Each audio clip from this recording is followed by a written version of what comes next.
E passo a palavra para a Luciana, então, para trazer um pouquinho da realidade da APAE neste tempo, né, que a gente teve de pandemia aí, pós-pandemia, quer dizer, pós não, né, durante ainda a pandemia. Bom dia a todos. A gente sentiu bastante, assim, os nossos alunos nesse retorno, né, das aulas presenciais, esse tempo que eles ficaram afastados, né, só no ambiente mais familiar, e a gente notou bastante, assim, que o nosso aluno voltou bem carente de atenção, carente de tudo. Não só na aprendizagem, mas na questão também da carência afetiva. A gente notou bastante, né? E estamos trabalhando, né, bastante em cima disso, para trazer de volta o nosso aluno a ter aquele convívio, né, que eles sentiram bastante a falta do nosso convívio, do convívio com os colegas, e tudo isso é um aprendizado, né, não só para ele, como para nós também, porque a gente tem que buscar outras alternativas, né, para tentar mudar essa visão que eles ficaram, né, dessa pandemia. Mas agora, se Deus quiser, tudo vai voltar ao normal e aos pouquinhos a gente vai conseguir transformar tudo e voltar como era antigamente, né? Eu acho que é praticamente isso. Obrigada, Luciana, pela tua participação, né, trazendo um pouquinho da realidade da APAE, né, que onde a gente sabe que os alunos têm como espaço social deles, né, a instituição, então, importante esse teu relato que tu traz, e a gente vê o quanto eles voltaram realmente carentes, né, assim, de ver os colegas, né, de interagir, então isso acho que o quanto a instituição é importante na vida deles, né, e a gente vê isso no olhar deles, né, de poder estar de novo naquele espaço que eles tanto gostam, né. Com certeza. Muito obrigada pelo teu relato, né, manda um beijão para eles lá. Pode deixar. Eu vou passar a palavra, então, agora para a Jordana e para a Elza, né, que vão fazer a mediação da manhã. Saliento também aqui a participação da Ellen, né, que é a nossa intérprete de Libras, né, e ela vai, em alguns momentos, fazer a interpretação. Nós não temos hoje participando pessoas aqui com deficiência visual ou auditiva, né, que necessitem de outras faltou a palavra agora aí, desses ferramentas, né, para ajudar na interpretação. A gente teria um momento com a Vitória, né, um momento cultural, a Vitória também fazer uma fala enquanto presidente do conselho da pessoa com deficiência e fazer uma apresentação para nós, mas a Vitória teve outros problemas de saúde e não pôde participar, tá? Então eu passo a palavra para as gurias, um bom evento a todos.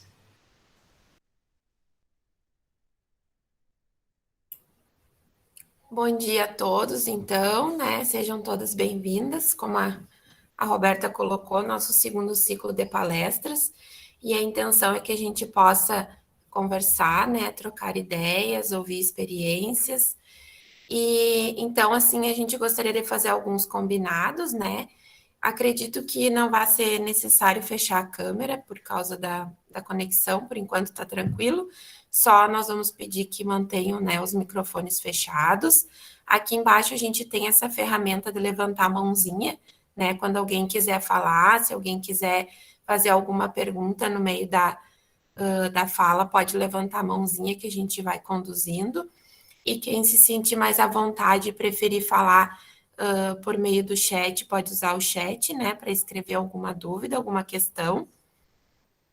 Nós vamos disponibilizar um link para formulário de presenças, né, mais ao final da manhã. Então, eu me apresentar, né, sou Jordana, sou educadora especial. Desde que eu ingressei no município, eu já passei pela escola ENO, mas sempre fui Rio Branco, né? Estou na Rio Branco, então, desde 2014, atuo na sala de recursos lá, e nós gostaríamos também de de deixar que a nossa palestrante, né, agora a gente, que ela se apresente, que ela se apresente o seu lugar de fala, né, o que ela acha importante falar sobre ela. Então, nós vamos convidar a Ana Laura Pinto, que vai falar um pouquinho conosco sobre neurodiversidade. Então, nós damos as boas-vindas à Ana Laura, seja bem-vinda, é um prazer tê-la aqui conosco, e passamos a palavra para ti, então. Mas falta 8 minutos para minha palestra, ai meu Deus. Tá, deixa eu me acalmar, tô calma. Bom dia a todas e a todos, eu acho que tem um moço. Deixa eu aumentar um pouco. Eu fico feliz de estar vendo o rosto de vocês, por mais que eu não olhe muito acima, porque nesses últimos semestres eu dei aula para turmas do 8º ano e era um sacrifício fazer abrir em câmera. Daí parecia que estava dando aula para um monte de Pokémon, que é aquelas só as bolinhas com os rostinhos. Muito bom dia, meu nome é Ana Laura, podem me chamar de Aninha ou de Anne. Vocês estão me ouvindo bem? Esqueci de perguntar. Vou deixar o chat aberto para eu ver o que está acontecendo. Eu vi, então, que não tem ninguém com deficiência visual, mas vai ficar gravado, então vai que alguém quer assistir. Eu acho que a gente tem que criar a cultura da autodescrição, então eu vou fazer minha autodescrição. Eu tenho a pele branca, a minha estatura, para minha família é alta, mas para a população em geral não. Eu tenho 1,59, ou 1,60, ou 1,61. É por aí. Eu acho que eu sou dentro do padrão, acho que sou relativamente magra. Nem sempre fui, mas agora eu sou. Meu cabelo é na altura do ombro, tem as pontas roxas e tá desbotado. É cacheado, não muito, mas também não pouco, dependendo do dia. Eu uso um óculos com armação bordô, com um LED em cada lado, que eu que fiz. E eu visto uma camiseta preta, suspensório e um casaco bordô, com alguns detalhes verdes e azuis. Ao fundo aparece o meu quarto bagunçado. Tem uma parede azul, entre azul cobalto e azul da Prússia. E móveis antigos. Hoje a gente vai conversar um pouco, então, sobre neurodiversidade. Vocês sabem o que é isso?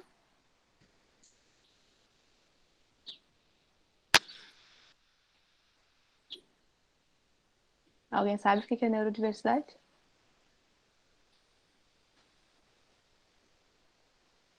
Ai, gente, qualquer pessoa aí fala um sim ou um não. Pode ser um não tem problema.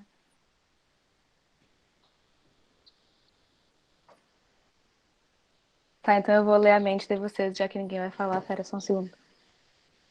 Tá, uns sabem e outros não sabem. Neurodiversidade diz respeito às variações neurológicas que são percebidas como atípicas na sociedade. Elas são relativas tanto à sociabilidade, podem ser relativas à aprendizagem, a funções executivas. Sabemos o que é funções executivas? Atenção, memória, etc.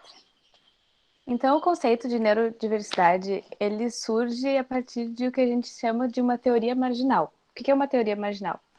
É uma ideia, um ponto de vista, que difere muito do que é aceito pela maioria dos acadêmicos.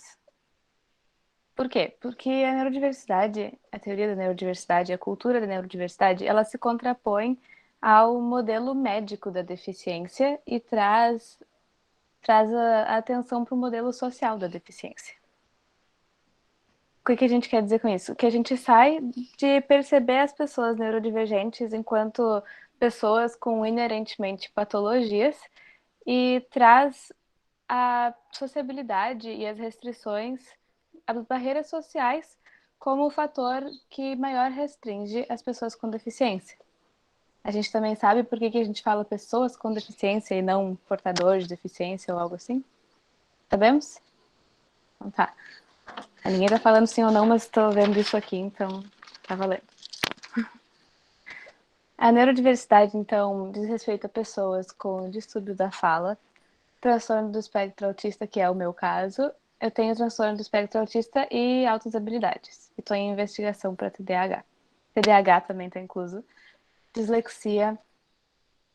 E uma coisa, eu escuto muito coisas capacitistas na vida. Já me falaram muitas vezes que eu não tenho cara de autista. Eu não sei o que isso quer dizer. Eu não faço a mínima ideia do que isso quer dizer. Eu tenho a minha cara e eu sou autista e pronto. Tem outra pessoa autista aqui nessa reunião, vocês sabiam? Temos uma colega de vocês aí que é autista também. Você sabe? Todo mundo sabe? Sim. A Ellen, minha prof de Libras e amiga, também é autista. Ela deixou eu tirar ela do armário autista no meio da palestra, tá? Tá tudo certo. A Ellen tem ajudado muito, que ela tem sido minha professora de Libras e das duas meninas que moram comigo. Porque agora eu tô falando com vocês com a minha voz, mas quando eu tenho crises ou tô muito dissociativa, eu não consigo falar com a voz. Aí eu sinalizo. Aí eu sinalizava e as meninas que moram comigo não entendiam nada. Aí agora elas estão entendendo, graças a Ellen. Então, eu vim trazer para vocês um pouco sobre o que eu aprendi enquanto pessoa com deficiência na sociedade, principalmente na escola e na academia. Na academia parece a academia de fazer musculação, mas não é da faculdade mesmo. Eu esqueci de falar, eu faço 2 faculdades, eu faço psicologia na FISMA, licenciatura plena em música na UFSM. Eu queria perguntar para vocês se vocês podem me ajudar a fazer uma lista das diferentes maneiras de aprender. Quais são algumas das formas de aprender? É só expositivo? O professor fala e o aluno olha e copia e aprende? Não, né? Mas quais outras formas existem?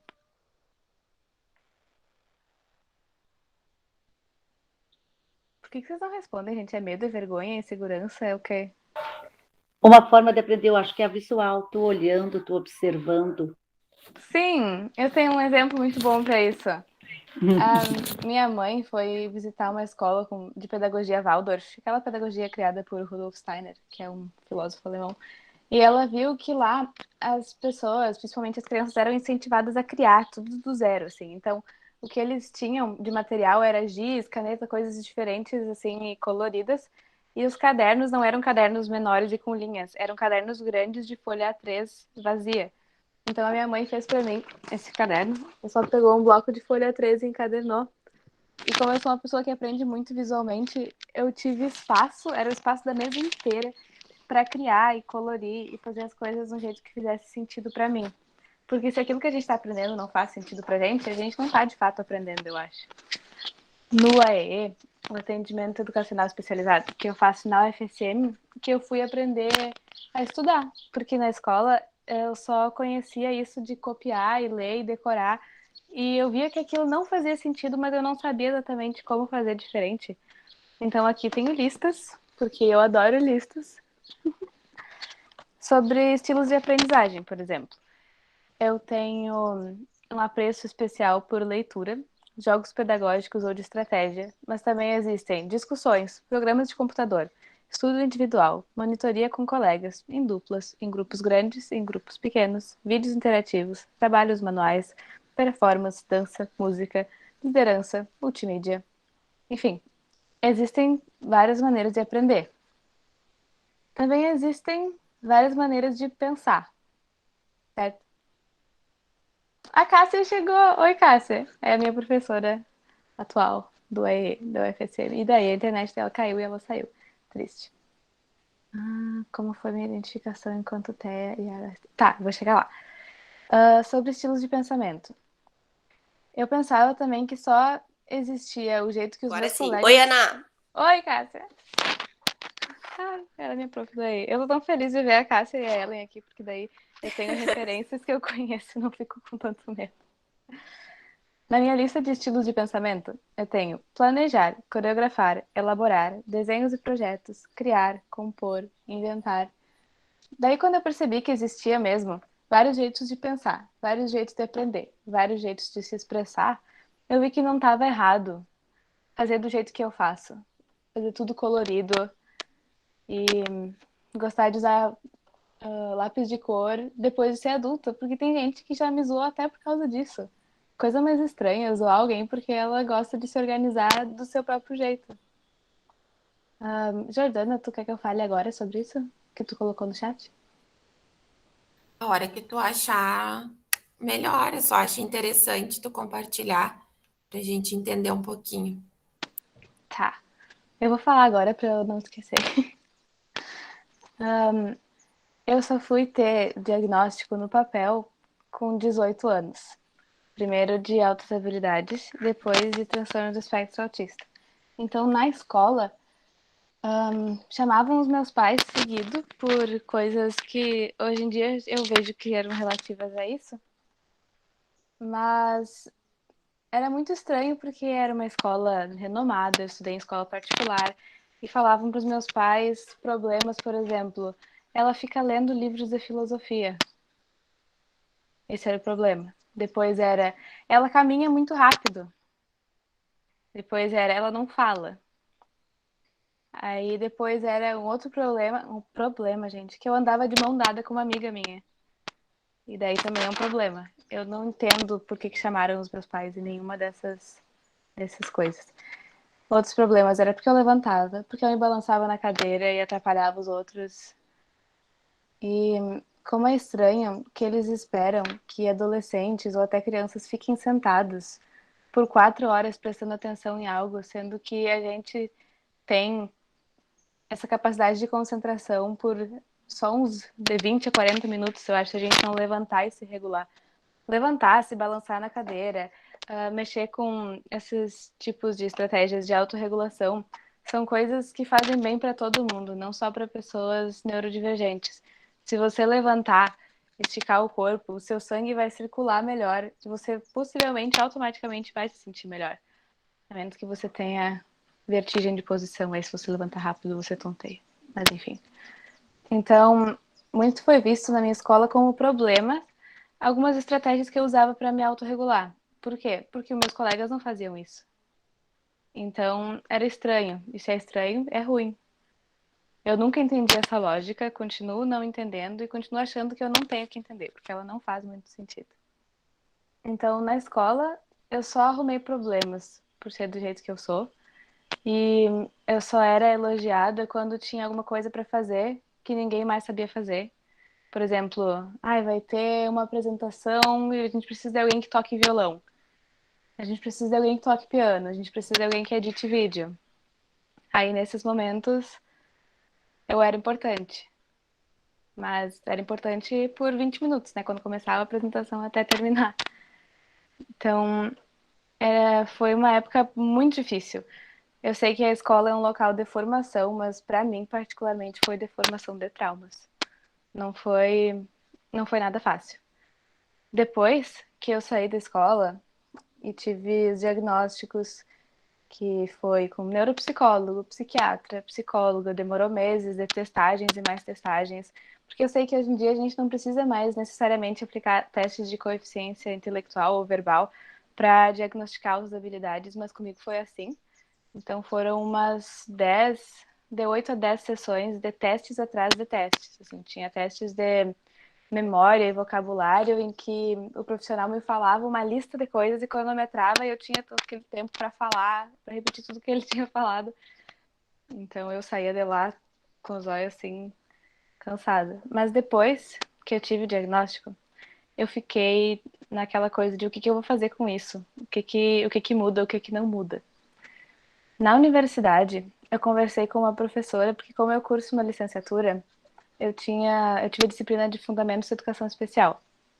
Eu conversei com essa professora, ela foi a primeira pessoa que eu conversei, não conversei com minha família, foi antes de conversar com ela. E ela me falou do núcleo de acessibilidade. Ela falou sobre educação especial, ela falou que eu tenho direitos segurados por lei. E acho que ali foi a primeira vez que eu chorei de feliz. Eu comecei a chorar compulsivamente e ela perguntou o que tinha acontecido e eu disse que eu estava feliz. Até então, para mim, chorar era uma coisa que a gente fazia quando estava triste, então até eu fiquei confusa. Acontece muito isso da autoconfusão. E daí eu conheci o núcleo de acessibilidade e lá as minhas professoras me ajudaram a falar com os meus professores sobre isso.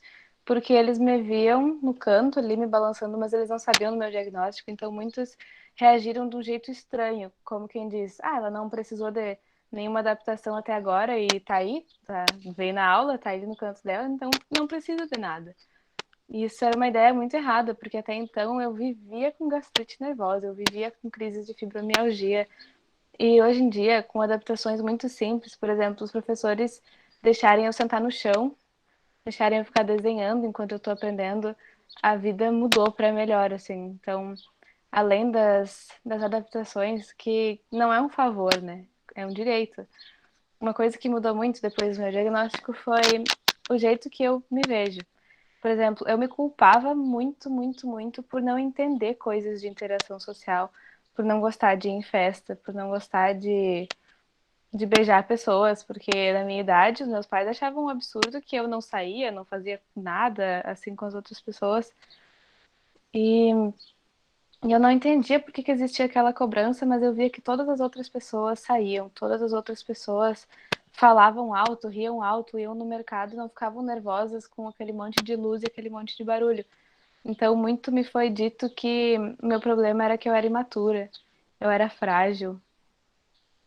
E então, depois de um bom tempo, até eu desconstruí a pessoa que eu fingia ser para sobreviver, porque o que eu fazia? Eu fazia comigo mesma o que a gente chama de masking, que é uma coisa que eu faço até hoje, mas estou desconstruindo. Você sabe o que significa masking? É o termo em inglês para mascarar.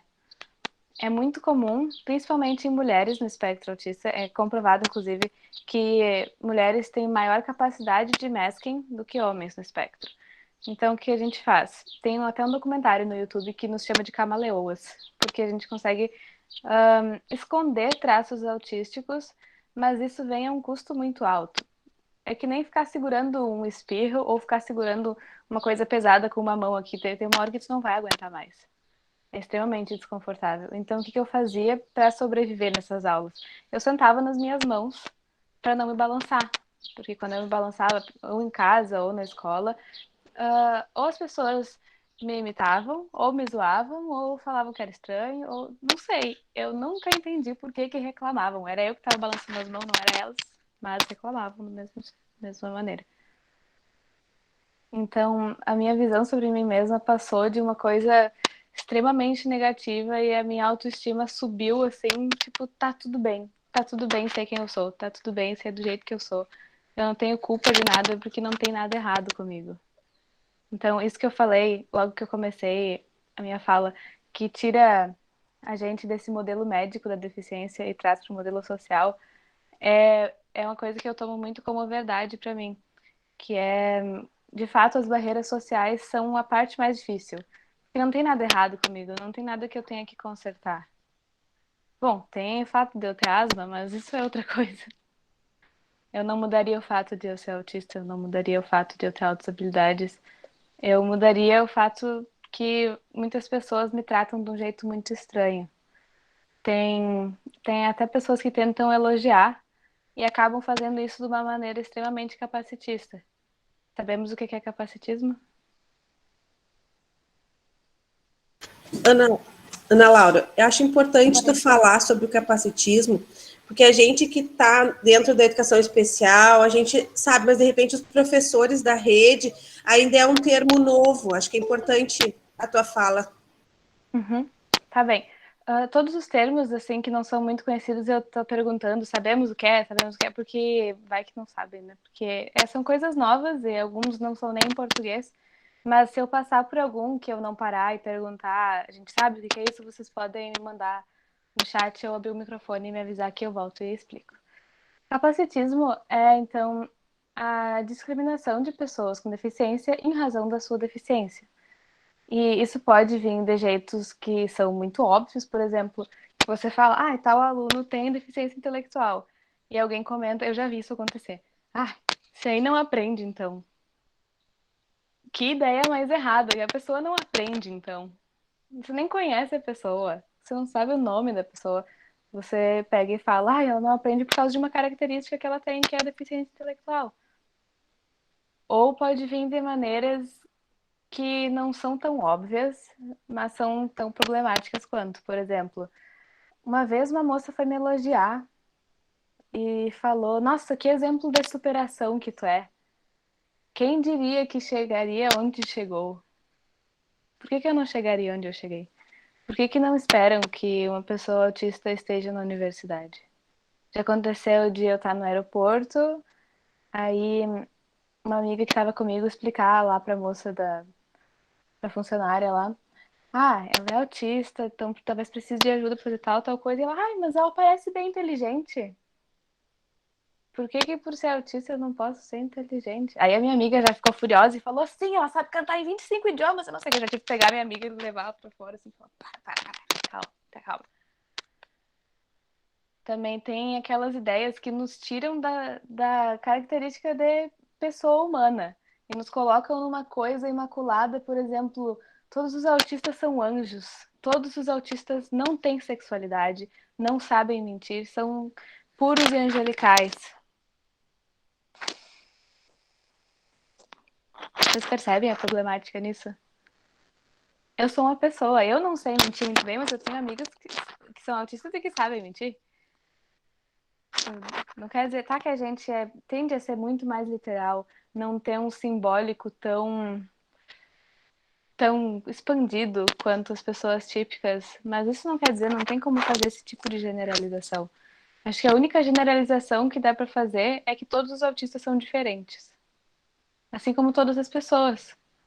Então acontece muito de, mas fulano também é autista e não parece com você.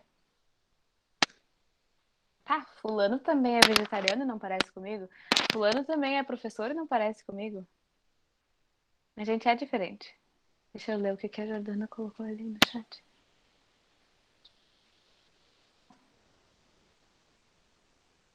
Sim, o que tem de capacitismo dentro da sala de aula é impressionante. Essa foi na sala de aula, essa do exemplo de superação.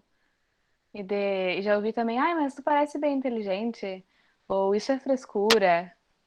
Isso não é nem só com indivíduos neurodivergentes, mas até com quem tem ansiedade. Tudo é frescura. Tudo é mimimi. Sabe, Ana Laura, vou te interromper um pouquinho. A gente que está no contexto escolar, né? E a gente, essa semana, eu até tô com isso assim bem vivo, porque semana passada uma aluna, eu estava fazendo a mediação de uma avaliação, né? Agora a gente está nesse período de avaliação com uma menina dos anos finais do AE, e aí ela estava me comentando essas questões de que na sala de aula estariam falando, porque ela tem deficiência intelectual, né? Essa menina que eu estou trazendo o exemplo, que na sala de aula estavam falando, fulana é privilegiada porque ela não precisa estudar, que ela vai fazer a prova lá no AEE, né?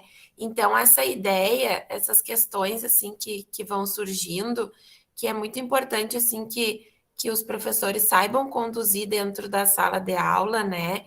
E aí até eu me propus e estava conversando com a equipe diretiva de fazer uma conversa com aquela turma sobre essas questões, né?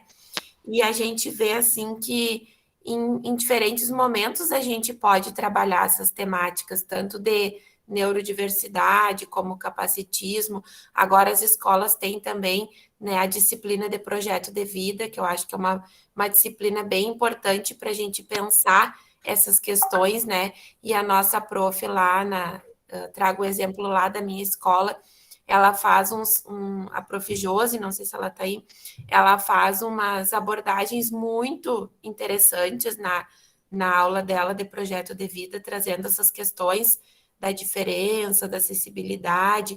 Então, eu acho que dentro da escola, não só na sala do AE, mas a gente tem diferentes momentos onde podem ser trabalhadas essas temáticas, né? Sim, perfeito. Se alguém mais quiser dar exemplos de relatos de alunos ou que já viu, porque eu só tenho os meus exemplos dos meus amigos para dar, mas quanto mais eu acho melhor. Alguém mais quer falar? Eu não sei, gente, eu não sei se é vergonha, se é insegurança, o que que é, mas tudo bem. Eu também tenho vergonha, mas força. Tava surtando por mensagem com a Ellen antes de começar aqui. Ellen, meu Deus, tô nervosa, não sei o quê. Ela, calma, pensa que é só comigo. Eu, mas se for só contigo, eu posso chorar, posso falar palavrão, posso não sei o quê. O que que eu tava falando? Gente. Aí tem uma questão das funções executivas que eu me perco muito no que eu tô falando. E isso já deve ter acontecido com vocês. Por exemplo, alguém tá conversando, aí tu viaja longe, vai em Nárnia, assim. Aí a pessoa pergunta o que que tu acha, e tu fica, sim? Não. Sim? Tomara que seja uma pergunta. Isso é uma coisa que acontece comigo até quando eu tô apresentando trabalho, quando eu tô dando palestra. Então, muitas vezes eu pergunto o que que eu tava falando? E alguém tem que me ajudar, tá? Não esperem que eu saiba do que eu tava falando, porque possivelmente não vai acontecer. Ah, ainda bem que a Cássia e ela, então eu tô olhando pra elas assim, tipo, tá, estamos em ambiente familiar, tá tudo certo. Continuando sobre a questão do capacitismo. Uma coisa, gente, pelo amor de Deus, falem da gente com a gente. Não falem da gente como se a gente não estivesse ali. Acontece muito de. Uma vez aconteceu no aeroporto também, ainda nessa mesma viagem que eu comentei, que a pessoa falou: ai, mas ela parece inteligente. Uma moça foi me acompanhar até o lugar de pegar as bagagens, não sei o que, pra eu não me perder, porque aeroporto pra mim é o caos do caos. É aquele monte de luz, é aquele monte de gente passando assim, de um lado pro outro e apitando coisa e aqueles painéis com os horários, os portões, os números vão mudando. Eu em aeroporto, assim, meu Deus do céu, eu sobreviveria melhor na selva, eu acho, sinceramente. E daí a moça perguntou: ah, mas por que tu precisa de acompanhante da menor de idade? E eu fiz assim. E antes de eu falar, a colega dela disse, fez bem assim, ó. Deixa eu te falar. Puxou a colega e falou no ouvido: é autista. E eu ali na frente dela, olhando aquilo, pensando: gente, deficiência não é palavrão. Eu tô aqui na tua frente, pode falar em voz alta que eu sou autista. Eu sei que eu sou autista. Inclusive, eu sei há mais tempo que vocês. É muito estranho quando ignoram a nossa existência, falam da gente como se a gente não estivesse ali, tomam como verdade que a gente não está entendendo aquilo que está acontecendo. Isso acontece principalmente com autistas de nível 3, que são não falantes, não falam com a voz, falam de outros jeitos. Deixa eu pegar um livro. Onde é que eu botei o livro do Murilo que eu queria mostrar para vocês? Que é um menino não falante, mas que. Peraí. Consegui. Agora na pandemia, ele começou a ditar muito devagarinho, muito baixinho para a mãe dele as coisas que ele pensava. Porque ele geralmente estava o dia inteiro em terapias e daí não passava tanto tempo assim diretamente com a mãe dele, tentando dar conta de estimular tudo que ele precisa para se desenvolver.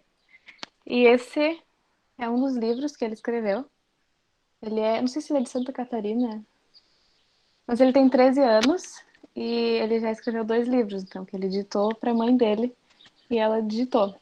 Aqui tem, ele escreveu meu nome aqui com a letrinha dele, coisa lá linda.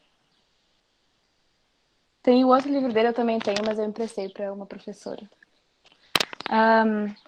Deixa eu ver como é que é o nome dele no Instagram para vocês seguirem, quem quiser. Porque é muito interessante, ele tá sempre postando textos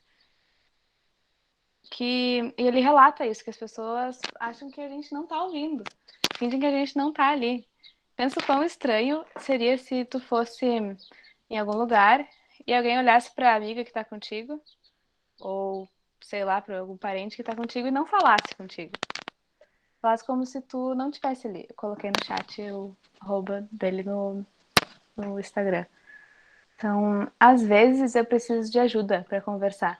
Em lugares que eu não conheço as pessoas, principalmente em médicos, essas coisas. Mas eu continuo estando ali. Pra ir em médico, uma vez que eu não tava nem conseguindo falar direito, porque não tinha muito ar por causa da asma, eu escrevi no papel, assim, todos, quando é que começou os sintomas, quando é que tudo que estava acontecendo, daí eu entreguei pro médico. E ele pegou, olhou e falou com a amiga que tava comigo. Isso é que nem você tá tentando conversar com uma pessoa surda e você ignorar que ela tá ali e conversar direto com o intérprete. Isso não se faz, é muito estranho. Imaginem que vocês vão em algum lugar e ignoram que vocês estão ali. Ou infantilizam a sua presença. Tem um amigo meu, o Daverlan, ele é cego. E daí ele foi acho que num bar com um amigo dele, chegou lá com a mão no ombro do amigo pra guiar ele, e o moço perguntou pro amigo, qual é o teu nome? Beleza, anotou, e qual o nomezinho dele? Diz que o Daverlan começou a rir e falou, nomezinho, tchê, nomezinho. Sabe, essa coisa da infantilização é muito estranha. Eu tenho 22 anos, eu moro com 2 amigas, elas são um pouco mais velhas que eu, mas se elas vão comigo no hospital, se referem a elas como tias. Falam, é tuas tias. Eu fico, gente, minhas amigas, eu sou quase casada com essas duas, o que é isso? Que tia, o quê? Ai, gente, tem que rir pra não chorar, né? Porque é cada coisa que a gente passa. Alguém tem alguma pergunta? Alguém quer que eu fale de alguma coisa específica? Interajam, pelo amor de Deus.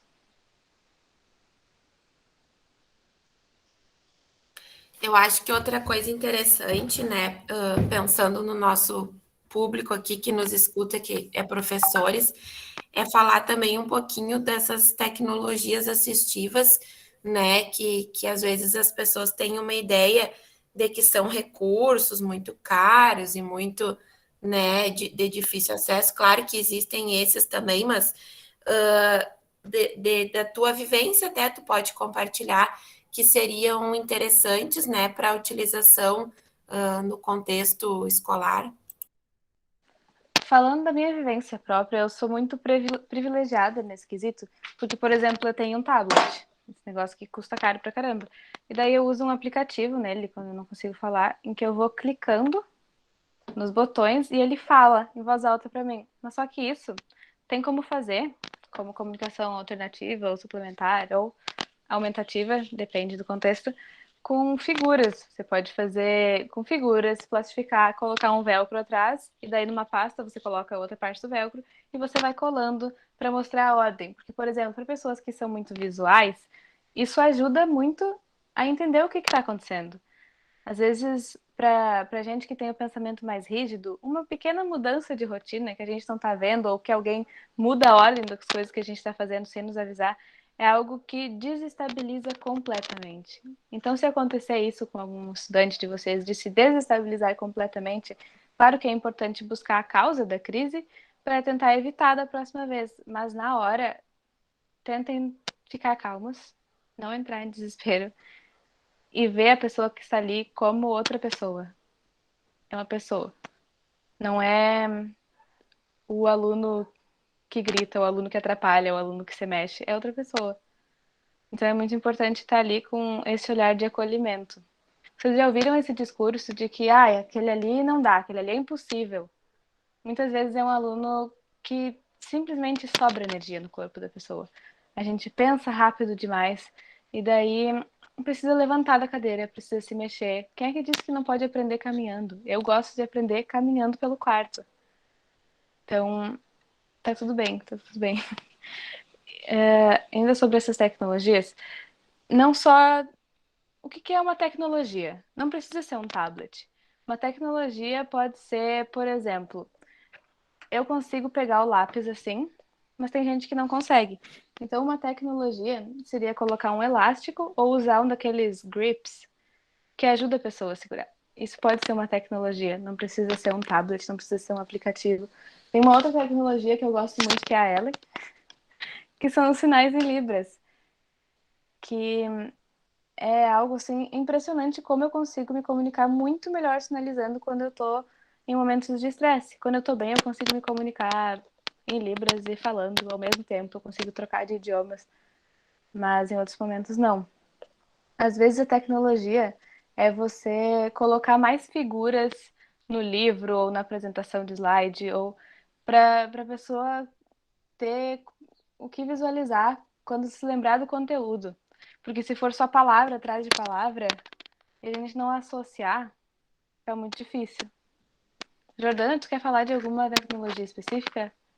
Porque eu trouxe muito isso de que a tecnologia pode ser o sinal em libras, a tecnologia pode ser... Não é.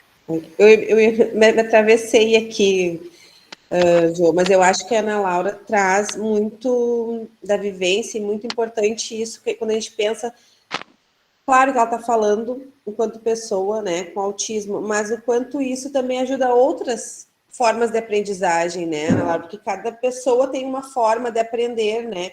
E eu achei muito interessante, você falou que a tua mãe te deu uma folha maior, né? É uma coisa simples, que é uma folha, né? Então, eu acho que quando a gente pensa em tecnologia, parece que tem uma coisa grandiosa, que vai aparecer, que vai...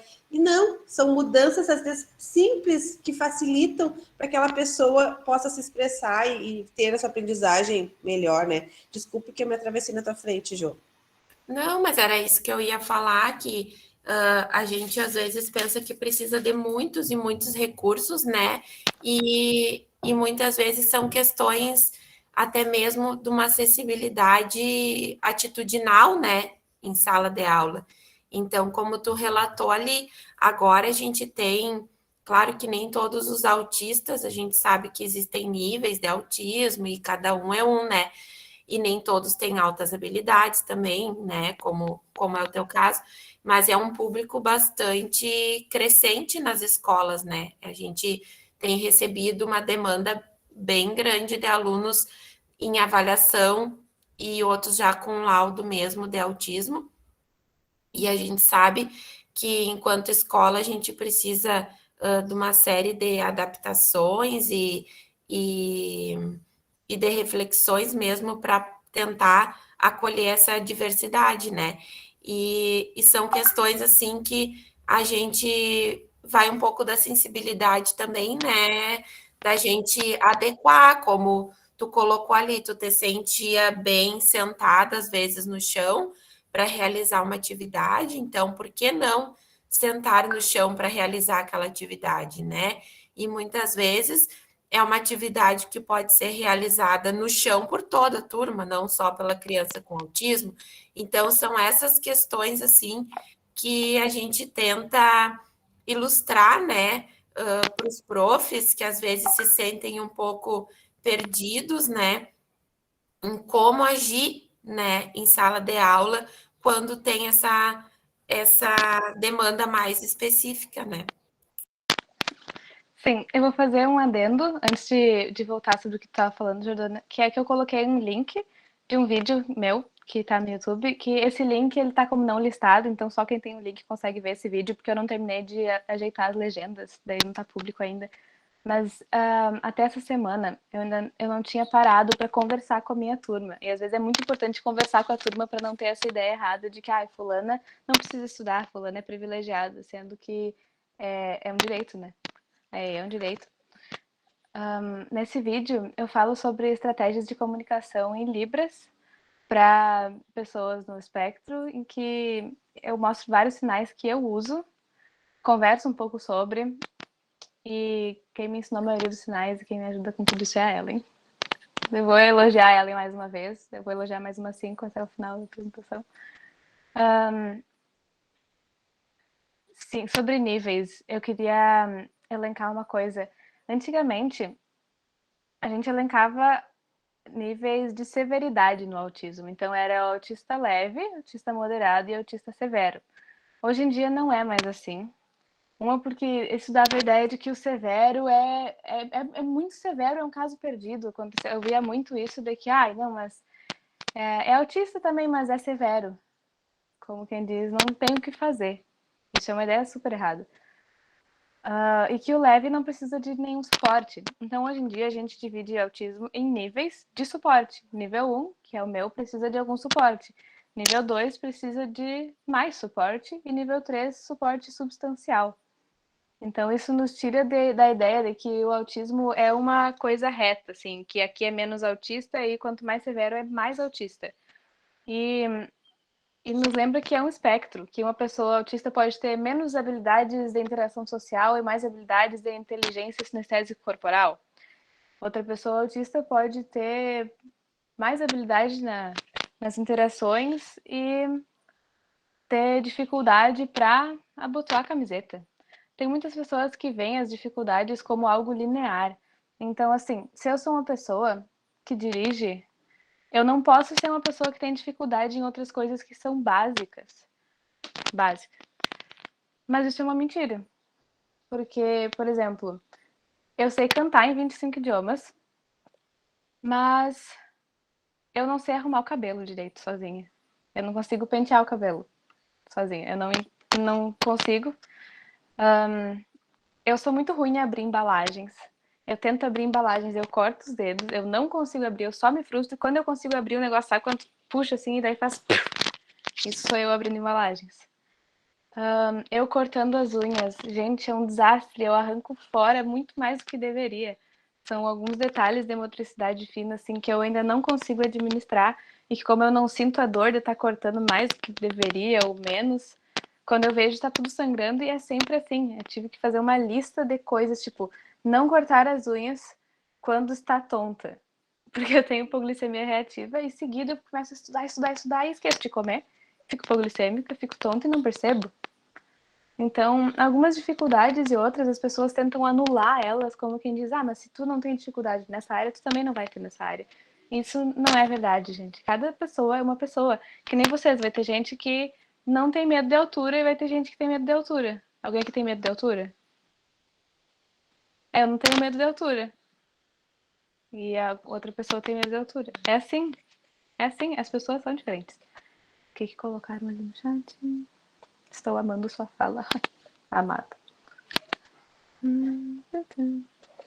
Ó, alguém quer que eu fale, a Liliana, sobre autorregulação. Ok, uma coisa básica da autorregulação é o steaming. Você sabe o que é steaming? Você sabe o que é estereotipia? Olha só, é a mesma coisa. Só que a estereotipia, em português, ela deriva do estereótipo, de que todo autista vai balançar as mãos, todo autista vai se balançar, e muitas vezes acontece. Mas tem outros que não fazem tanto, isso fazem de jeitos diferentes. Às vezes, um steam é ficar clicando a caneta. Vocês clicam a caneta, que eu sei. Vocês têm alguém aí agora que tá tremendo a perna. Tenho certeza. Ó, tem ali, ó. E acontece muito... Ó, eu vou voltar no termo, só para esclarecer uma coisa. Steaming vem do verbo em inglês Self-Stimulatory Behavior, sigla em inglês, que é comportamento autoestimulatório. Eu acho comportamento autoestimulatório muito mais interessante do que estereotipia. Então eu gosto de usar o verbo STEAM, mas eu sempre explico o que é, porque senão não fica acessível, tá em outro idioma, e é um termo que a maioria das pessoas não conhece. Então agora vocês conhecem. Se escreve assim, STEAM, e assim, steaming, que é o verbo no presente. I am steaming, eu estou fazendo comportamento autoestimulatório. Acontece muito da gente estar se balançando, porque isso aqui nos ajuda na autorregulação. Ou a gente está fazendo isso, e alguém ir lá e segurar a gente, segurar a mão, falar, para com isso, porque me incomoda. E daí você está lá, a pessoa está se esforçando para se autorregular, e você tira essa possibilidade dela. Isso tende a piorar. O que a gente está sentindo tende a aumentar o risco de crise. Então, quando uma estereotipia ou um STEAM deve ser parado ou redirecionado? Alguém sabe quando? Quando isso significa que a pessoa está se machucando ou machucando outra pessoa. Porque às vezes um comportamento autoestimulatório é eu tô nervosa e eu mordo muito em cima da mão. É só nesse tipo de situação, em que a pessoa está se machucando ou machucando outra pessoa, que você pensa, não, tá, isso aqui não tá mais saudável. Aí você redireciona. Mas acontece muito a gente tá tentando se autorregular, se balançando e alguém mandar parar. Eu muito sentei bem no fundo da sala para as pessoas não verem eu fazendo isso. E daí não mandarem eu parar. Mas eu também já muito sentei em cima das mãos, como eu falei para vocês antes, para não me balançar. Uma coisa muito autorregulante é o exercício. Então, às vezes... Vocês são professoras de crianças? Ou é todas as idades, adultos? A Cássia é adultos também, né? Porque eu tô aqui.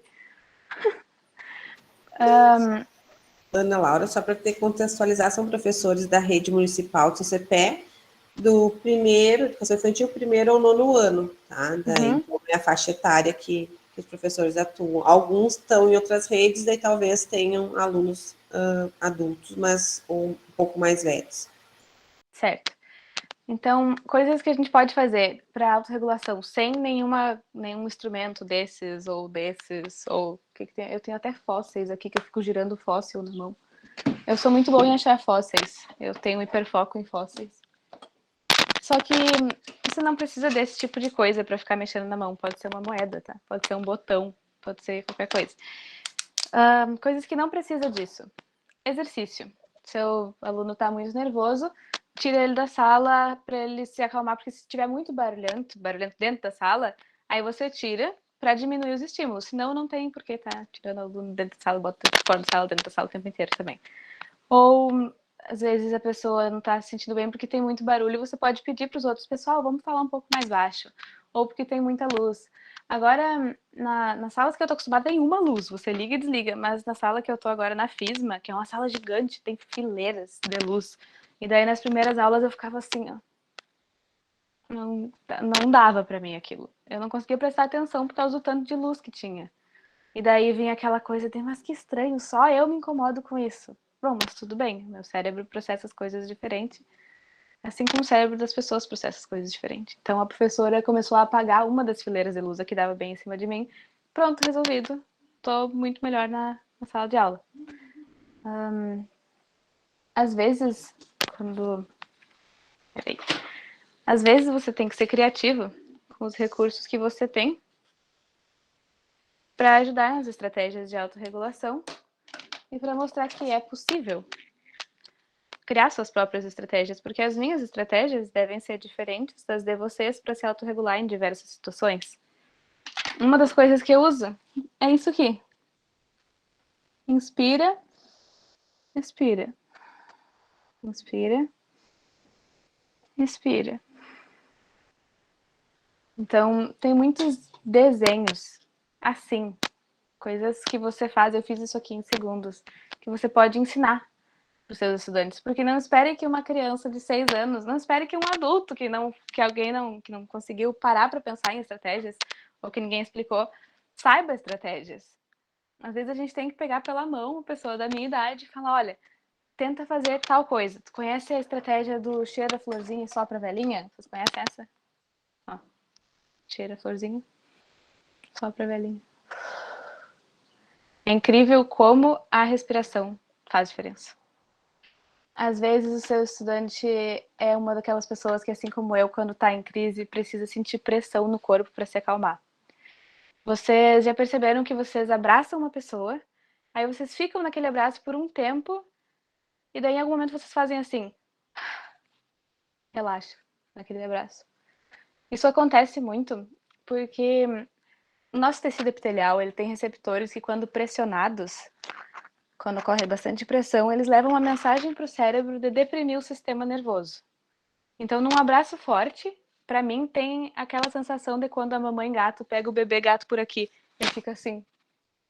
É uma coisa que eu faço muito, quando eu tô entrando em crise, eu chego de costas, assim, nas minhas amigas e pego os braços delas e faço assim. Eu já estive em sala de aula com um menininho autista nível 3, muito querido, o Léo, amado. Ele vinha, assim, de costas pra gente e se encostava as costas dele aqui em mim. E daí eu abraçava ele e ele ficava. Vai ter outra pessoa autista que vai não gostar disso. Você vai abraçar ela, ela vai entrar em crise. Então, isso é diferente para cada pessoa. Também é uma ideia errada dizer que a gente não gosta de carinho. Eu sou uma pessoa super carinhosa, mas tem que ser carinho do jeito que o meu corpo aceita. Se for carinho fraco, vai me dar coceira, vai me dar dor. Vocês acreditam nisso? Posso ficar com dor de fazer.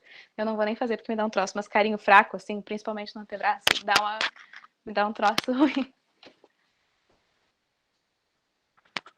Ó, a Ellen também tem esses estímulos que às vezes machucam a gente. As pessoas pensam, ai, mas tu é tão calma, como é que tu tem essas coisas? Não sei, gente, o meu cérebro faz isso. Eu sou uma pessoa muito calma, muito pacífica, mas eu tenho crises daquelas de se debater, eu tenho crises de gritar, e eu não grito nem de braba. Eu não grito quando tô conversando com outra pessoa, mas em crise eu perco o controle desse tipo de coisa. Também a gente tende a ter um senso de autopreservação não muito alto, de não ter muita noção do perigo. Então, não vai adiantar falar, fulano, não corre no meio da rua. Porque às vezes a pessoa só tem dentro de si aquela sensação de querer sair correndo. Vocês já tiveram isso? Tá ansiosa e quer sair de dentro do corpo. Quer sair correndo. A gente tem isso com muita frequência. Eu tenho isso bastante. Mas principalmente criança pequena, assim, não vai ter noção que não pode pegar e sair correndo no meio da rua. Então, às vezes a gente vê mães, pais, tutores de crianças autistas que usam aquela pulseira, que é uma pulseira aqui, daí tem uma mola, e vai e prende na mão da criança. Aí muitas pessoas julgam isso e pensam, ai, não consegue controlar a criança, não consegue, a criança fica saindo correndo e a mãe não controla. Não é isso. Aquele cérebro manda mensagem para a criança de precisa sair correndo. Acontece. Não dá para julgar uma pessoa por esse tipo de coisa. Eu já vi muito isso. Aquela mãe não consegue controlar a criança fica saindo correndo. Deixa eu ver o que a Jordana falou. Sim, vocês imaginem a frustração, gente, de não conseguir expressar as suas necessidades. Tem pessoas do transtorno espectro autista que têm deficiência intelectual, tem pessoas que não têm. Muitas vezes os TEA não falantes não conseguem expressar o que estão sentindo ou a sua necessidade ou nem sabem qual são as suas necessidades, não sabem reconhecer, tô com fome, tô com sede. Isso vem porque a gente tem uma falha, um jeito diferente do corpo mandar para o cérebro a interocepção. Vocês sabem o que é interocepção? É aquilo que diz pra gente, eu tô com frio. Eu tô sentindo frio, eu boto um casaco. Eu tô com fome. Tô com fome, eu vou lá e como. Eu não sou nada boa nisso. Então, seguida eu fico doente por passar frio sem saber que eu tô com frio. Ou eu desmaio porque eu não comi, mas eu não senti fome. Tem pessoas que são, nesse sentido, hipossensíveis e tem pessoas que são hipersensíveis. Você vai ver pessoas do transtorno do espectro autista que vão sair correndo e vão cair, e vão ficar com um arranhãozinho e vão ter uma crise. Você vai ver outras que vão sair correndo, vão cair com a testa no chão e vão levantar e nada aconteceu. Porque a gente tem jeitos diferentes de processar as coisas. Você pode ser hipersensível auditivamente e hipossensível tatilmente. Na minha cama, Darwin. Ah, socorro. Vocês estão vendo isso aqui? Tu acha bonito isso? Na minha cama. Tá, né? Essa é a Darwin. A Darwin aprendeu. Quando eu tenho crise, eu tenho muito isso de bater no rosto. Ela me dá cabeçada na mão pra tirar minha mão de perto do rosto. E se eu deito no chão, ela deita em cima. Que eu ensinei ela, pegando ela e botando em cima pra sentir isso da pressão e me acalmar. Isso da pressão ou da necessidade de se esconder e se sentir protegido, a gente pode ver quando as pessoas entram embaixo da mesa, entram em caixas, ou quando uma criança pega e se enrola no casaco e aperta, assim. Isso é uma estratégia que dá para ensinar para as crianças que não gostam de abraço. Você bota um casaco, ensina a criança a trocar de lado assim a mão e apertar. E daí ela controla a pressão, ela solta se ela quiser. Eu faço muito isso quando tô sozinha e não tem ninguém para eu pedir abraço. Por isso, um dos jeitos de eu me autorregular, possivelmente é o que eu vou fazer depois dessa fala, é deitar na cama e me enrolar na coberta e fazer isso. Ó, a Ellen ali, também faz ninho da coberta, né? Gente, é muito confortável, pelo amor de Deus. Eu acho engraçado que depois de crescer, as pessoas perdem essa mania de entrar em caixas, de entrar embaixo da mesa, de fazer cabana de cobertor, mas eu continuo achando tão confortável quanto eu achava quando eu era criança, então eu continuo fazendo. Próximo tópico a gente falou de níveis, a gente falou de STEAMs automutilatórios ou não, a gente falou de autorregulação, o que mais? Mas estou aqui para sanar curiosidades, dúvidas, questões. Eu quero que isso seja uma roda de conversa. Eu não fiz slide, não trouxe nada disso. Ah, depois vai ter uma palestra com a Carolina Colomé, né? A Carol foi uma das minhas melhores amigas da infância. Eu não sei se ela sabe que eu sou autista. Acho que não. Mas eu lembro de uma situação com ela, que eu dormi na casa dela e que eu não conseguia pentear o cabelo. Eu já tinha uns 8 anos. E ela penteou pra mim. Eu não sei, eu acho que eu não vou estar aqui na palestra dela, mas alguém avisa pra ela que eu ainda amo ela e que nada mudou. Eu continuo precisando de ajuda pra pentear o cabelo. E que eu lembro que ela me ajudou nisso quando eu era criança.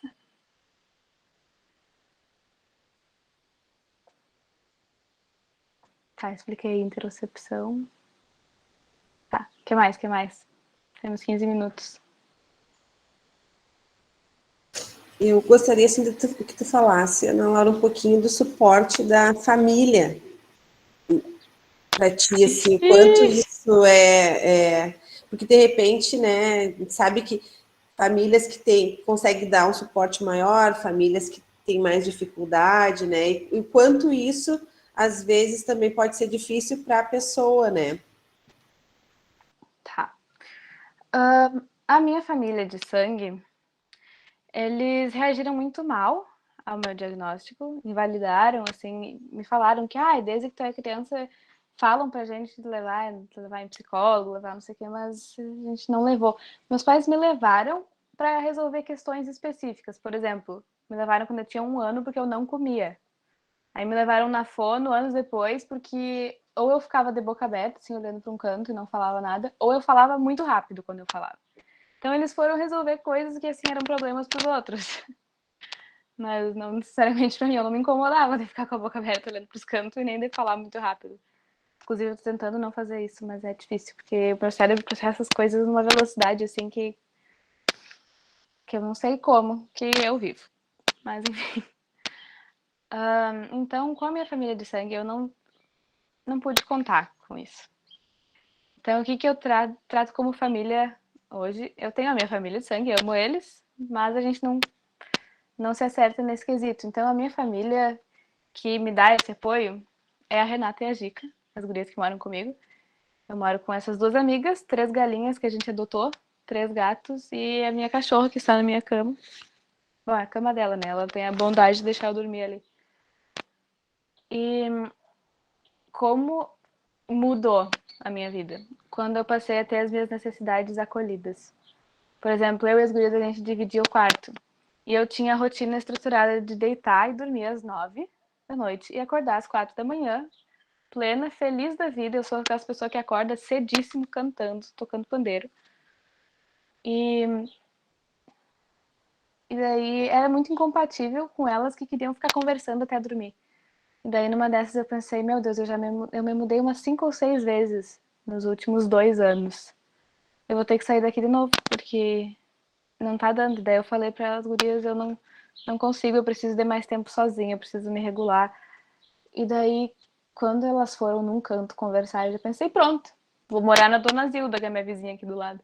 Aí elas voltaram, assim, felizes da vida e falaram, a gente vai fazer um quarto para ti. Gente do céu. Eu chorei um dia inteiro de feliz. Porque na casa do meu pai, eu tenho dificuldade de abrir uma embalagem, eu peço ajuda para ele e ele manda eu continuar tentando. E aqui eu falei, eu amo vocês, mas eu não aguento mais vocês conversando de noite. E eles falaram, a despensa vai virar um quarto. Aqui estou eu, com os móveis que eu reformei da casa do meu bisavô, a porta que a gente comprou com o moço da sucata. E até com a questão do cheiro da tinta, a Renata, que é uma das gurias que mora aqui, fez essa tinta de argila e cola pro meu quarto não ficar fedendo a tinta e eu poder vir morar dentro dele. Porque eu já, né, tirou as coisas aqui de dentro, eu já, meu Deus, vou ficar aqui dentro. E pela primeira vez na vida eu consigo dormir sozinha. Eu nunca consegui dormir sozinha antes de ter esse quarto. Fazem 2 semanas que eu durmo sozinha. Tá, 2 noites eu saí correndo pra cama das gurias, mas é porque eu tive paralisia do sono. Então, a família, muitas coisas são ajustes relacionais. A gente tem que fazer ajustes e adaptações relacionais em todas as nossas relações. Por exemplo, eu tenho um amigo que está precisando muito de alguém para conversar, mas hoje eu não posso. E daí eu tenho que dizer para ele, eu tô aqui para ti, mas tem como a gente se ver amanhã? Isso é um ajuste. Aqui a gente faz muitos desses e várias vezes eu tive crises por questões sensoriais e as meninas achavam que era algum problema com elas. E daí na hora da crise eu não conseguia explicar, elas não sabiam o que fazer. Então é muita conversa clara. Muita comunicação, assim, várias vezes a gente teve que parar e fazer mapas conceituais das nossas discussões para eu conseguir entender aquilo que estava acontecendo. Até porque eu não entendo as coisas que não são literais. Por exemplo, ciúme. Eu não sinto ciúme, eu não sei como é que funciona. E daí, muitas vezes, as pessoas esperavam que ou eu sentisse ciúmes delas, porque na nossa sociedade, quem você sente ciúme da outra pessoa quer dizer que você gosta dela. Ou coisas desse tipo que são esperadas da gente socialmente que às vezes a gente não entende. Então, se alguém, por exemplo, falar uma coisa sem filtro social que pode soar ofensiva para outra pessoa, você não culpa essa pessoa instantaneamente por isso. Ela não entende que isso pode ser ofensivo para outra pessoa, então você para e conversa. Ajustes relacionais são o que torna possível que eu fale com os outros, que eu tenha amigos. E ter amigos é muito bom. Teve uma época que eu não tive. E era muito difícil não ter com quem contar. Nessa época de diagnóstico, coisa e tal, eu fiz tudo sozinha. Eu nem contei para os meus pais, eu só contei quando eu já estava com o laudo. E é extremamente difícil não ter com quem contar. Às vezes o AEE sou eu chorando por 1 hora. Então é aquela coisa de que quem está na sua frente ali não é só o teu aluno com TEA. O teu aluno com TEA é uma pessoa, que nem você. Fala sobre o suporte para as altas habilidades. Altas habilidades. Tem muito essa coisa de que se é altas habilidades, se é superdotação, a pessoa é um super-herói e não tem dificuldade nenhuma. E tem que ser boa em todas as áreas. Quantas inteligências existem? Quais inteligências existem?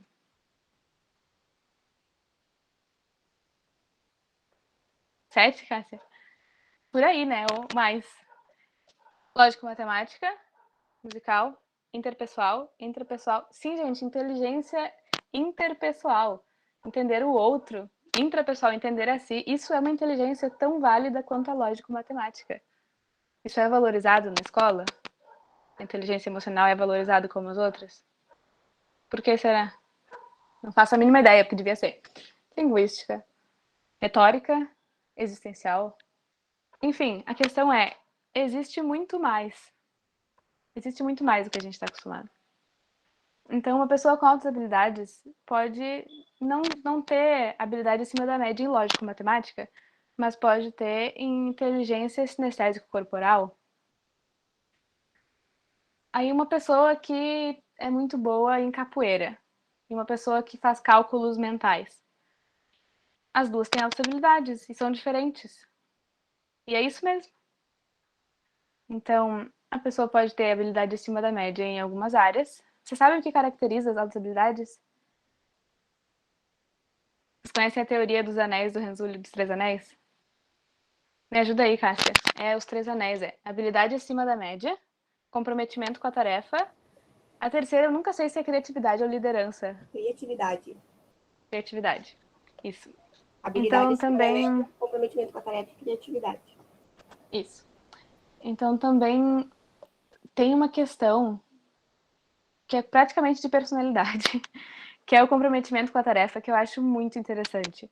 Por exemplo, eu tô muito engajada em um trabalho de uma disciplina, eu fico 5 dias fazendo daquele trabalho a coisa da minha vida, e faço uma coisa incrível, mas aí eu não consegui fazer os outros trabalhos.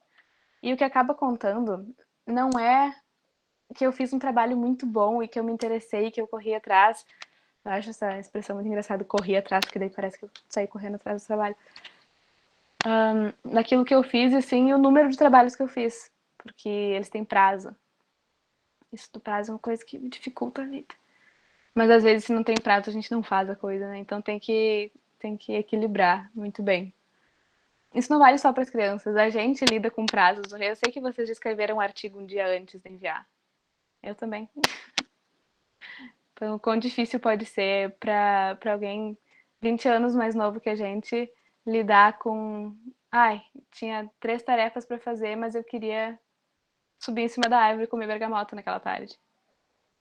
Então, como a gente tem que ser compreensivo com essas coisas e tá tudo bem. Eu tenho que parar para respirar nesses momentos, porque eu fico... Então, o suporte para altas habilidades, a gente faz muito a questão do enriquecimento curricular. Eu nunca sei se fala enriquecimento ou suplementação. Cássia? Enriquecimento. Enriquecimento intracurricular. No caso, Ah, o que a gente faz é o extracurricular, né? Eu adoro que a Cássia tá aqui. Não sei. Cássia! E às vezes as pessoas têm a ideia de que isso é só dar mais trabalho para a pessoa fazer. É só dar tarefas a mais, então, para mantê-la ocupada. E na verdade, quando vê, você está dando tarefa sobre uma coisa e a criança tem um hiperfoco em planetas. Você podia estar falando sobre o seu conteúdo relacionado a isso. Usem a favor de vocês o interesse das pessoas. O interesse e a motivação são coisas que se constroem ao mesmo tempo. A gente não tem que ter motivação para fazer uma coisa. Às vezes a gente faz aquela coisa e conforme a gente vai vendo quão feliz a gente está, a motivação vai se construindo junto. Então, uma ideia errada que eu tinha era que eu precisava de motivação para fazer as coisas acontecerem. Mas agora eu tenho trabalhado com... Eu não estou motivada para dar uma volta de bicicleta. Mas se eu der uma volta de bicicleta, durante o passeio eu vou sentir as endorfinas, porque isso é químico, e vou ficar feliz porque eu saí do quarto e fui andar de bicicleta. Isso é uma coisa de inteligência emocional que eu aprendi com 22 anos, mas se alguém tivesse me explicado quando eu era bem menor, eu teria entendido. Às vezes a gente subestima a capacidade de entendimento das crianças. E não dá, a gente tem que mudar. Tem que descer no nível da criança, segurar a mão dela e falar não sei o que, não sei o que, não sei o que, entendeu? O que tu acha disso? O que tu pensa sobre isso? E também tudo bem se a criança responder não sei. A gente tá... Até hoje eu tô formando as minhas próprias opiniões acerca de algumas coisas. Tem 3 minutos, meu Deus. Mais alguma coisa específica? Porque eu tô acabando o tempo.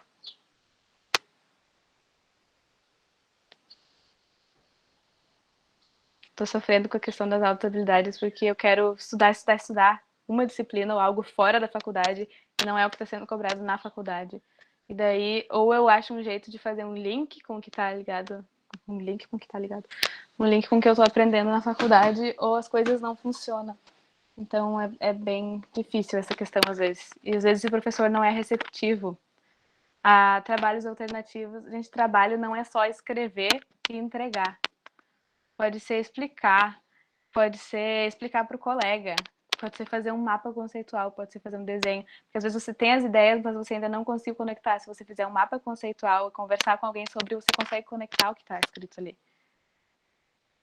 Ana Laura, eu ia te perguntar sobre isso, como é que é a tua acessibilidade no ensino superior, como é que são as tuas disciplinas, se tu consegue acompanhar tranquilo, se precisa de algum suporte, alguma adaptação, como é que é essa relação com os professores? É que eu faço faculdades em 2 instituições e é muito diferente.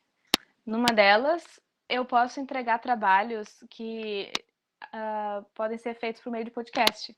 Então, ao invés de eu escrever um negócio formatado, espaçamento 1,5 justificado, times 12, eu posso gravar um podcast e falar sobre aquilo e ficar muito mais entendível, até para quem está ouvindo. Então, numa das faculdades eu tenho essa possibilidade. Na outra, os professores e eu, a relação não é tão boa. Então, muitas vezes eu não consigo falar com o professor. Eu tô com uma dúvida ou eu tô com uma questão e eu não consigo falar com aquele professor. Aí lá vai a Cássia, vai reunião com o professor. Muito do apoio que o Núcleo de Acessibilidade me dá, principalmente na UFSM, é a questão de facilitar a comunicação. Não só entre eu e os professores, como entre eu e os meus colegas, porque às vezes tem trabalhos em grupo, tem coisas para fazer, e eu me perco. Não entendo, ou pego e faço o negócio inteiro do meu jeito. E é difícil, porque ao mesmo tempo que todos os meus colegas sabem o meu nome, sabem quem eu sou por causa do diagnóstico, eu acabo não tendo amigos. Então, eles sabem quem eu sou, mas eu continuo sentando sozinha.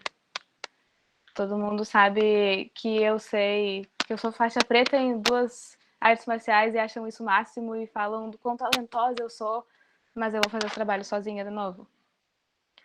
Na UFSM eu até tenho uma amiga, que é a Clara, e ela também é autista com habilidades. E daí é as duas, assim, tá, agora no grupo de pesquisa tu fica com a câmera aberta e fala com o professor, tá, agora eu vou descansar. Então a gente tem uma disciplina de coral que a gente fez juntas, que era eu chorando num canto do coral e ela chorando no outro canto, e o professor, assim, não tava nem aí, continua fazendo o que estava fazendo e não tem o mínimo de acessibilidade. Se você se mexer um pouco fora do que era, você já leva um esporro. Então, alguns professores, a minha relação é ótima. Com outros, quase não tem uma relação.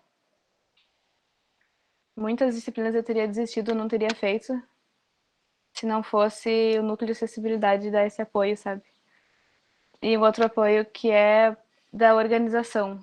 Se eu não fizer os meus cronogramas friamente calculados, não anotar a hora de comer, eu não vou comer. Até porque a seletividade alimentar é uma questão e tanto, e se deixar eu não como, eu não gosto de comer, eu não gosto de lidar com isso. Todo final de AE, a Cássia fala, vai comer, vai almoçar, e eu reclamo.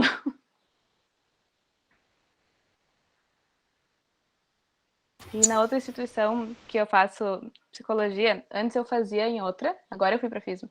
Na outra que eu fazia não tinha núcleo de acessibilidade, não tinha E, não tinha suporte nenhum, e eu não aguentei ficar lá. Eu tive que ir para outro lugar onde eu me sinto muito melhor. Onde se viu uma instituição grande não ter núcleo de acessibilidade, não ter essa possibilidade, sendo que é assegurado por lei, inclusive no ensino superior, a possibilidade de AE.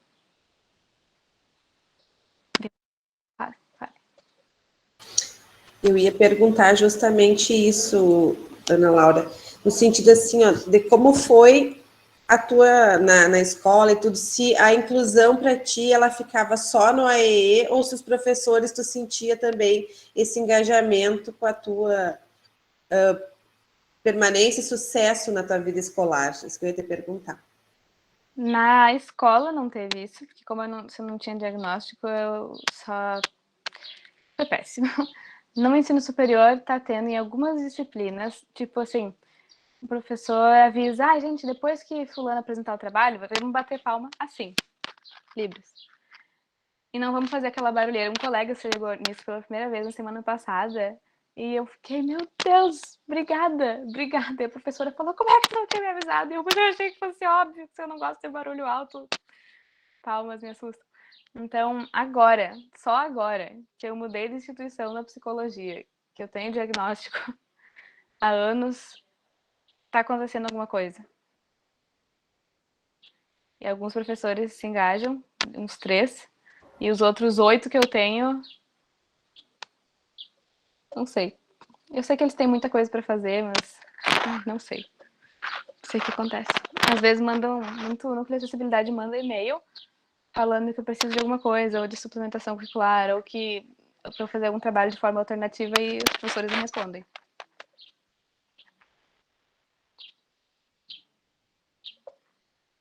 Ou respondem brabos. Já aconteceu de um ficar brabo porque eu não fui falar diretamente com ele, mas eu não fui porque eu não consegui. Acabou meu tempo, faz 4 minutos, gente. Tá, eu ia aproveitar esse momento e convidar a Ellen, se ela quisesse falar um pouquinho também da experiência dela, né? Colocar um pouquinho de como foi para ela também. Obrigada pela oportunidade. Peraí, eu vou só pedir para meu marido baixar o volume dele.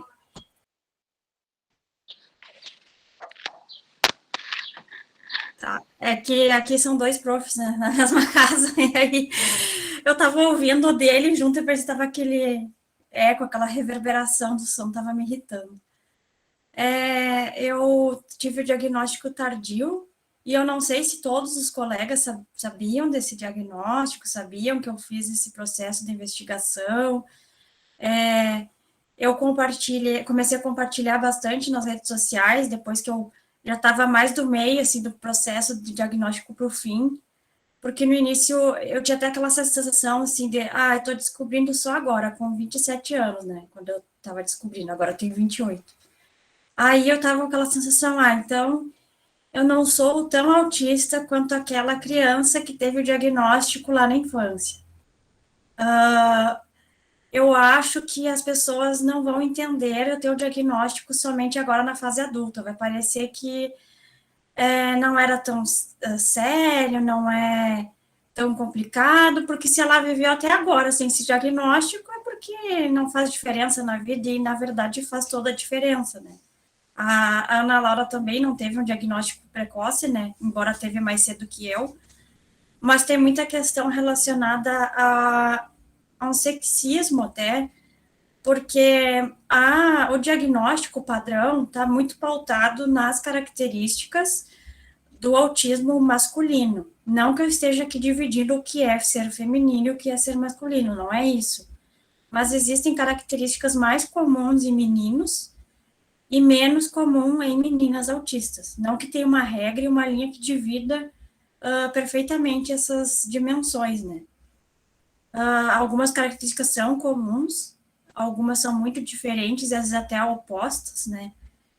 Como, por exemplo, às vezes é muito comum se achar que o menino autista ele vai ter uma fascinação por ciências. E aí, não que seja uma regra, porque não tem padrões, né, no autismo, cada um dentro do seu espectro. E aí a menina tem fascinação por contos de fada, sei lá, uma coisa assim. Aí parece comum. Uma menina gosta disso, é comum. E certas coisas vão passando despercebidas. E comigo aconteceu isso, né? Fui passando despercebida, camuflando, né? A questão da mask, ficar camuflando. Isso gera muita ansiedade, muito sofrimento. Eu também tenho essas necessidades, às vezes, de estar muito tempo no ambiente. Eu preciso sair, eu preciso dar uma voltinha. E isso acontece na escola. Claro, no início eu não sabia por que eu tinha que fazer isso, mas eu fazia. Tinha alguns colegas que eu sei que não gostavam. E tinha gente que não dava bola, né, não estava nem aí, mas eu precisava sair. E o que acontece quando eu não faço isso? Eu forço, eu vou ficar ali, eu não posso sair, porque eu acho que vai ficar chato, porque eu acho que as pessoas não vão gostar, eu começo a me preocupar demais com o que o outro vai achar, aí eu tenho uma crise. E aí, como é que é essa crise? Eu geralmente choro. E às vezes eu não consigo pontuar no momento dessa crise, eu estou chorando porque isso e aquilo. Às vezes é tanta coisa que aconteceu que levou aquele choro que fica difícil pontuar, né? Aí tem a questão do abraço. Eu aceito um abraço, eu tolero, mas não é uma coisa que me faça se sentir bem. E na vida social, cotidiana, principalmente entre colegas mulheres, é muito comum ter essa questão de chegar, cumprimentar e dar um abraço. E às vezes isso me deixa rígida, assim, eu fico meio tensa, né? E até teve uma colega que percebeu que as crianças vinham me abraçar, eu ficava toda dura, assim, né? Abraçando meio sem tocar muito, assim. Porque não é uma coisa que eu percebo que as outras pessoas gostam, né? Daquele abraço, assim, se sentem aconchegadas, e eu não tanto. Então, quando eu preciso, assim, de uma certa pressão, né? Eu também tinha essa mania de sentar nas mãos. Eu sento até agora, assim, eu sento. Essa minha cadeira, ela é de balanço, porque eu gosto de me balançar um pouco às vezes. Um instinto que eu tenho, que eu estou tentando modificar, é a questão de raspar a unha na cabeça. Eu ficava raspando. Aí faz um machucadinho. O que eu faço no outro dia? Vou ali na casquinha, arranco a casquinha e machuco de novo. Aí eu tive um problema bem sério de queda de cabelo. E eu tinha vergonha de falar desse meu instinto. E fica parecendo até que eu tenho piolho, né? Porque às vezes eu tô num lugar e tô aqui. E aí depois eu troco de mão. E às vezes eu tô com as duas ainda. Então, é uma coisa meio constrangedora. Eu não falava sobre ele. Não falei pro médico quando eu fui tratar a queda de cabelo. Eu só fui falar depois do diagnóstico, depois de conversar com as duas psicólogas que estavam me acompanhando e depois de falar com a psiquiatra. Aí eu entendi que era normal, não é uma coisa de outro mundo. E aí eu consegui falar para o dermato, olha, eu faço tal coisa, isso pode ter gerado? Ele disse que sim, né? Isso certamente foi o que agravou totalmente essa queda de cabelo. Então, eu tenho que tentar outras alternativas de autorregulação para que eu não fique raspando aí na cabeça, mas ainda acontece. Principalmente quando eu tenho que fazer algo que me gera muita tensão. Principalmente com as coisas assim acadêmicas, eu tenho que fazer um trabalho que eu não estou conseguindo dar um início nele. Daí eu estou ali no computador, concentrado naquele trabalho, mas aqui, com a unha na cabeça, às vezes eu nem vi e estou fazendo. E aí quando eu vou parar, já está machucado. E aí essa questão do abraço também, até com meu marido, assim, não é muito, mas ele entende, assim, não é muito às vezes eu não quero muito agarramento. Tem certas formas de me beijar que eu não gosto, que me irrita, e aí me dá um estresse muito grande. Uma coisa assim, que outra pessoa não se irritaria tanto com aquela forma de ser beijada. Eu não, eu fico extremamente irritada, aí eu fico um pouco explosiva com aquela situação, e é umas coisas que talvez para outras pessoas não geraria nenhum desconforto, né? Tem muitas questões, assim, no dia a dia, no trabalho, como agora eu tô com crianças pequenas, né? E até eu comentei com as gurias, olha, eu não tive boas experiências, eu tenho dificuldade de trabalhar com os pequenos, porque eles gritam muito, eles se agitam, aí eles levantam toda hora, e eu gosto de ter um certo padrão, uma certa ordem no ambiente, assim, coisas que estão muito agitadas, muito movimentadas, acabam me deixando inquietas também, aí me dá vontade de fugir e sair daquele ambiente. Então, até no trabalho, eu tenho algumas dificuldades, sim. Acontecia também no contexto acadêmico, às vezes eu precisava sair da sala, teve até reclamações também, uma vez, que eu saía o tempo inteiro, estava atrapalhando os colegas na aula. E é isso que a Ana Laura falou, é coisa que atrapalha o outro, né? Sempre incomoda o outro não gostou que eu saí. Para dirigir eu tenho dificuldades também, aí eu fico tensa antes de fazer aquele processo, porque aí eu já fico pensando, né? Me planejando, amanhã eu tenho que dirigir, amanhã eu tenho que dirigir, amanhã eu tenho que dirigir, e aí isso começa a me dar um desgaste já antes de acontecer. Porque dirigir, para mim, não quer dizer que todo autista vai ter essa dificuldade, é um pouco chato, porque quando eu tô no carona, eu percebo de uma forma o ambiente. Quando eu estou dirigindo, parece que tudo vem ao meu encontro, à minha direção. Então, é muito, mesmo tendo pouco movimento, eu tenho que cuidar as placas, eu tenho que cuidar os outros carros, eu tenho que cuidar das pessoas, e aí tudo isso me gera um desgaste, né, muito grande. Eu não sei se a Roberta queria que eu pontuasse alguma experiência, assim, mais específica, porque às vezes eu começo a falar sobre assunto, se alguém me dá o espaço, aí eu vou um tempo.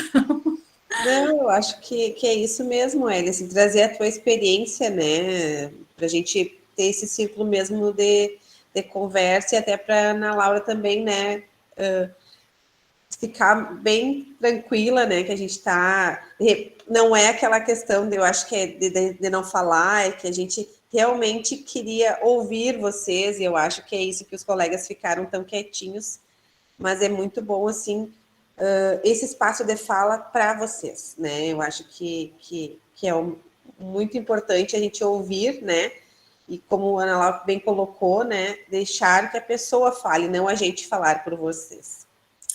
Uma coisa que eu e a Ana Laura não falamos, como nos conhecemos. É porque somos autistas? Não foi. Foi anterior a isso. Eu não sabia que ela tinha diagnóstico, ela não sabia que eu tinha, eu tive bem depois dela. Nós nos conhecemos num piquenique vegano em Santa Maria. Nós duas somos veganas. E aí eu fui, louca de medo, porque eu não conhecia ninguém. E aí eu tava lá quieta na minha. Eu tava lá quieta na minha, ela quieta na dela, e aí tinha um pessoal que interagia um pouco, né, também não muito. E aí foi que aí eu falei, e cada um falou sobre si um pouco, eu falei que eu era intérprete de livros, trabalhava com livros, aí no finalzinho ele veio a Ana Laura falou de mim, eu gosto de livros, eu queria aprender mais livros. Mas isso já tem um tempinho, foi lá em 2017, foi em 2017. E aí, acho que foi em setembro de 2017. E aí ela falou que ia aprender Libras e tal, qual era o sinal de alguns animais. Aí eu falei alguns sinais, eu falei, o de ovelha eu não gosto, porque é como se estivesse fazendo a tosqueadeira na ovelha, né? E isso dentro do veganismo não é bem visto, né? Porque é uma prática cruel com o animal. Eu disse, esse sinal eu não gosto, mas tem o do carneiro, que é do chifrinho, e eu gosto mais desse. Até ontem eu trabalhei com os alunos dos animais, eu ensinei esse sinal para eles, porque esse sinal eu não gosto. Mas eu mostrei para eles, né? Falei, esse sinal o prof não gosta muito, mas tem esse que é do chifrinho, que eu acho mais característico do animal, né? De fazer o chifrinho, o formato dele, não de uma prática que a gente impôs a ele, né? Aí eu falei para as crianças isso. E aí, passou-se um tempo, daí um dia tem um grupo de vegetarianos e veganos de Santa Maria ali no WhatsApp, e aí eu vi uma postagem no meu Face de uma pessoa falando como o autismo e o veganismo, né? Como ser uma pessoa autista e vegana. E aí eu compartilhei no grupo e falei, olha, gente, achei interessante, primeira vez que eu falei, né? Meio assim, né? Como será que o pessoal vai reagir? Achei essa postagem legal, porque eu sou autista e sou vegana. E aí, dali um pouco, me chamou a Ana Laura, eu sou autista também. E aí, a gente voltou a se falar de novo, e aí ela falou que queria aula de Libras, ela, a Gia, a Renata, que são as amigas dela que moram com ela, e a gente começou a ter essa aula aí agora no final do ano, e está sendo muito legal. E eu aprendo com elas também, muita coisa. Está sendo uma experiência bem interessante.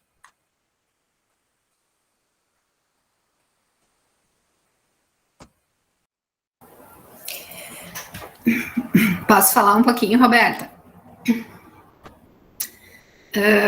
Bom dia, então, a todos, né? Eu sou a Maristela, para quem não me conhece, sou educadora especial, e eu gostaria só de falar uma coisinha que eu acompanhei um pouquinho a trajetória da Ellen na escola, nós fomos colegas, né, Ellen, no trabalho de Libras com as crianças, e é tão interessante, assim, pensar agora, né, toda essa caminhada da Ellen para chegar ao diagnóstico. Muitas vezes, assim, ela chegava, batia na sala e perguntava se eu poderia conversar um pouquinho com ela, e eu sentia que ela estava precisando, uma necessidade, né, Ellen? Às vezes tu colocava para fora a tua angústia, muitas vezes tu chorou, e eu ficava pensando também, né, mas o que acontece, né, com a Ellen? E aí depois tu começou a me contar que tu estava na busca de um diagnóstico. Eu lembro que muitas vezes tu falava, o que será que eu tenho, Maris? Me ajuda? Será que é dislexia? Será que é deficiência intelectual? Tu lembra disso, Ellen? E eu vinha para casa pensando, meu Deus, né? Eu preciso ajudar a Ellen, mas eu não sabia como também.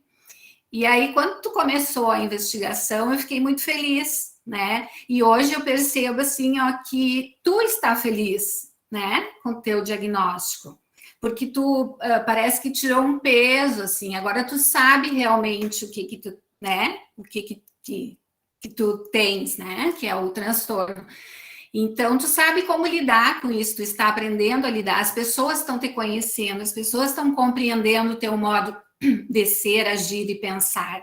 Então, tudo isso é um processo, e eu acredito que muito lindo, assim, a fala de vocês, tanto da Ana Laura como a tua, assim, eu acho que vem acrescentar, né, a nossa vivência também enquanto educadoras, né, e professoras, e acredito que tem vários professores aqui assistindo e ouvindo hoje. Quanta coisa vocês falaram aí que é importante a gente ter, né, um olhar para essas questões que muitas vezes passam desapercebidas, muitas vezes são sutis, mas que são coisas que nós temos que sim dar um olhar atento para isso, né?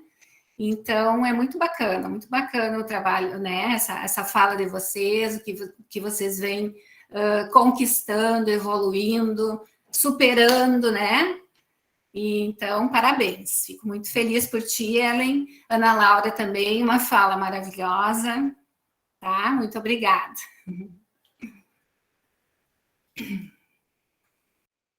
Então, né, gurias, pela questão do horário, a gente quer agradecer a participação da Ana Laura, todas as contribuições e experiências que ela trouxe, né, para dividir conosco. Agradecer ali também a fala da Ellen e esperar, né, a gente deseja que a gente possa ter mais momentos assim também, e para que a gente possa trocar, conversar e convidar as gurias para continuarem aqui conosco, né? Agora a gente vai fazer um pequeno intervalinho e em seguida a gente tem a fala da Carolina, tá bem?